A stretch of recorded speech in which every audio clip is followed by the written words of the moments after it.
Hello प्रणाम। मैं sir सोनूंगा न्यूनो India S T बाबू और आज हम बात करने वाले हैं क्लास 12 चैप्टर सेमीकंडक्टर की कुछ बेसिक चीजें। तो ए बाबू आओ। वही वाली बात है कि पाकल गेहूं में पानी चलेगा तो ढही नहीं जाए। आपके मोबाइल में, टीवी में, कंप्यूटर में, लैपटॉप में, सिम कार्ड में, मेमोरी कार्ड में, पेन कार्ड में, एटीएम ऐसी जगहों पे यूज होता है। तो भैया हम इस चैप्टर में सबसे पहले बात करेंगे classification of substance on the basis of conduction. मतलब कंडक्शन की बेसिस पे सब्सटेंस को कितने टाइप में क्लासिफाई किया जाता है। तो 3 टाइप में। पहला कंडक्टर, इंसुलेटर और सेमीकंडक्टर। कंडक्टर वो होता है जिसके अंदर फ्री इलेक्ट्रॉन होता है, मतलब उसके अंदर से इलेक्ट्रिसिटी कंडक्ट हो पाएगी। और इंसुलेटर इसका उल्टा, जिसके अंदर फ्री इलेक्ट्रॉन नहीं होते हैं, इलेक्ट्रॉन पेयर्ड होते हैं, बॉन्डेड होते हैं। तो भैया सीधी सी बात है कि उसमें कंडक्शन नहीं होगा। इंसुलेटर का एग्जांपल जैसे प्लास्टिक, रबर, वुड, और कंडक्टर का एग्जांपल आयरन, पानी, कॉपर, जिंक। और तीसरा आता है सेमीकंडक्टर। सेमीकंडक्टर वो होता है, अरे नाम से ही क्लियर है, सेमीकंडक्टर। सेमी मतलब आधा कंडक्टर हो। तो semiconductor are those material which shows the partial character of conduction. Example silicon, germanium. और ये ग्रुप नंबर 14 में पीरियोडिक टेबल में देखने को मिलता है। इसका मतलब इसके बाहरी सेल में 4 गो इलेक्ट्रॉन होता है। देखो एक्चुअली में सेमीकंडक्टर भी इंसुलेटर ही होता है। क्या बात कर रहे हो, यही बात कर रहे हैं। सेमीकंडक्टर भी इंसुलेटर ही होता है, लेकिन बहुत कम टेम्परेचर पे, लो टेम्परेचर पे, at room temperature. Semiconductor is also behave as a insulator at room temperature. और जैसे ही हम उस पर टेम्परेचर बढ़ाते हैं तो उसके कुछ बॉन्ड टूट जाते हैं, केवल कुछ बॉन्ड टूटते हैं। तो उसकी वजह से उसके पास इलेक्ट्रॉन आ गया और वो कंडक्शन कर पाता है, इसलिए उसको पार्शियल कंडक्टर कहते हैं। तो इसमें तुम ये मत कह देना कि अब हम टेम्परेचर बढ़ा रहे हैं तो उसके बॉन्ड टूट रहे हैं, तो और टेम्परेचर बढ़ा देते हैं, वो उसका पूरे बॉन्ड तोड़ देंगे, उसको कंडक्टर बना देंगे।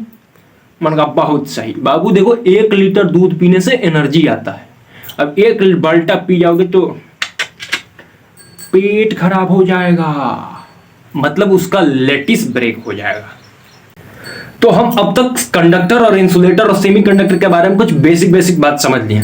पर अब सेमीकंडक्टर को कंडक्टर के हिसाब से ऐसा मत लेना कि ये सेमीकंडक्टर कंडक्टर का आधा तो इसका कम यूजफुल होगा। ना ना ना भैया, यूजफुल के मामले में तो ये कंडक्टर का भी बाप है, क्योंकि सेमीकंडक्टर का यूज डेवलपमेंट पर्पस के लिए होता है। जैसे आपके मोबाइल में, टीवी में, कंप्यूटर में, लैपटॉप में, सिम कार्ड में, मेमोरी कार्ड में, पेन कार्ड में, एटीएम में, ऐसी जगहों पर यूज होता है। तो अगर ये नहीं होगा तो ये सब सारी चीजें नहीं होगी, तो फिर डेवलपमेंट का खाक होगा।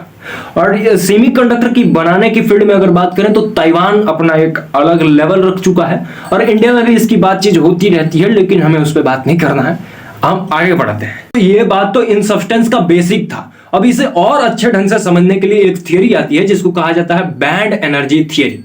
तो इस थियरी को समझने से पहले इससे थोड़ा सा एक और बात समझ लेते हैं कि बोहर साहब एक बात बोले थे। उन्होंने कहा था कि अगर कोई एटम है तो उसके न्यूक्लियस के चारों तरफ इलेक्ट्रॉन घूमेंगे, वो भी एक फिक्स सेल में घूमते रहते हैं, क्योंकि उस सेल की एनर्जी फिक्स होती है। वो एनर्जी फिक्स होती है, उसकी एनर्जी लेवल फिक्स होता है। याद करिए क्लास 11th में आपसे एनर्जी लेवल का डायग्राम भी बनवाया जाता था। डायग्राम बनाने को नहीं कह रहे हैं, बस आपके दिमाग में ये होना चाहिए कि एनर्जी लेवल करके भी कोई चीज होती है। तो उसी बात को लेके बैंड एनर्जी थ्योरी समझाया गया। जैसे अगर मैं कोई कह रहा हूं कि ये सब्सटेंस है, सेमीकंडक्टर का सब्सटेंस है, तो क्या सेमीकंडक्टर का सब्सटेंस है तो इसमें केवल एक एटम है? ना ना ना, कई सारे एटम मिलके बने होंगे। बोलो हाँ भाई। तो जब एटम बहुत सारे हैं तो उसमें पास आए होंगे एटम। हाँ, तो जब पास आए होंगे तो वो एक दूसरे से इंटरेक्ट भी तो किए होंगे। अब वो चाहे बॉन्डिंग बनाए, चाहे जो कुछ करे, इंटरेक्ट करते हैं। तो इस थ्योरी को समझाने के लिए मैं सेमीकंडक्टर के 2 एटम बस पास में लेके आ रहा हूं, ज्यादा नहीं लेके आ रहा हूं, खिचड़ी पक जाएगा। 2 एटम से हम समझाने की कोशिश करेंगे। तो देखो, जब 2 एटम को हम पास में लेके आएंगे, 2 सेमीकंडक्टर के एटम को, तो मैं बता रहा हूं अभी कि वो 14वें ग्रुप का है, तो उसमें 4 इलेक्ट्रॉन होगा बाहरी सेल में। हाँ, तो जब पास आता है तो उसके आउटर मोस्ट सेल इंटरेक्ट कर जाता है एक दूसरे से, केवल आउटर मोस्ट सेल। सर क्यों आउटर मोस्ट सेल, अंदर वाले क्यों नहीं? अरे मर्दवा, अब घर में अगुआ आएगा तो पहले बड़का का बिया होगा कि छोटवारकन का? बड़का का। हाँ, तो बड़का ही पहले इंटरेक्ट करेगा। रियल मायने में ना दूरी बढ़ जाती है तो वो थोड़ा कम पैक्ड होता है, ये क्लोजली पैक्ड होते हैं, तो इसलिए वो थोड़ा फ्री हो जाता है इंटरेक्ट करने के लिए। अच्छा ये बात। हाँ ये बात देखो, जैसे पास लाए हैं तो आउटर मोस्ट सेल इंटरेक्ट कर गया, तो हर सेल की तो अपनी अपनी फिक्स एनर्जी होगी। हाँ, तो वो एनर्जी जब फिक्स है और अब इंटरेक्ट कर गई तो क्या वो एनर्जी डिस्टर्ब नहीं हो गई? हो गई। तो अब जो एनर्जी फिक्स सेल में थी वो बैंड के फॉर्म में चली जाती है। ये बैंड क्या होता है? अरे दिले नादा, ये महिला या फिर पुरुष आपस में गीफा टूफट का आदान प्रदान करता है ना, हाँ, तो कोई झुकमा देगा, कोई टूका देगा, कोई दुपट्टा देगा, तो कोई पट्टा देगा, हाँ, तो उसी पट्टा को कहते हैं बैंड। अरे हाथ में पहनने वाला बैंड। बैंड का क्या मतलब होता है कि मान लो ये मेरा रक्षा है, बैंड की तरह है, ये यहां से यहां तक सर्टेन रेंज में है, हाँ, तो रेंज को ही कहते हैं बैंड। तो जो एनर्जी उस फिक्स सेल में घूम रही थी, अब वो इंटरेक्ट करके कैसे रहेगी? बैंड में रहेगी, मतलब सर्टेन दूरी में वो इलेक्ट्रॉन रह सकते हैं। और बैंड भी दो प्रकार का होता है, एक वैलेंस बैंड और एक कंडक्शन बैंड। वैलेंस बैंड नाम से बहुत क्लियर है कि उसमें वैलेंस इलेक्ट्रॉन रहेंगे, मतलब वो इलेक्ट्रॉन रहेंगे जो पेयरिंग करे बैठे होंगे, और उसमें इलेक्ट्रॉन की वजह से कोई करंट नहीं बनेगा। और उसके ऊपर होता है कंडक्शन बैंड। कंडक्शन बैंड का मतलब बहुत नाम से ये भी क्लियर है कि कंडक्शन के कारण बनेंगे, मतलब इसमें इलेक्ट्रॉन फ्री होंगे और उनकी वजह से करंट बनेगी।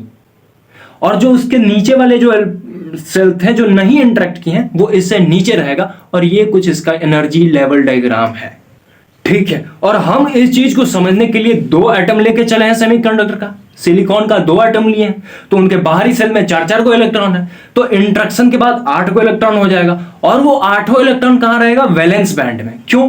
मैंने अभी थोड़ी देर पहले बताया कि सेमीकंडक्टर भी इनिशियली इंसुलेटर ही होता है एट रूम टेम्परेचर। हाँ, तो अब हम जैसे जैसे उसका टेम्परेचर बढ़ाएंगे, उसके कुछ कुछ बॉन्ड टूटेंगे और टूटने के बाद इलेक्ट्रॉन फ्री हो जाएंगे और वो चले जाएंगे कंडक्शन बैंड में। कंडक्शन बैंड में जाने के बाद ये पार्शियल कंडक्टर बन पाएगा।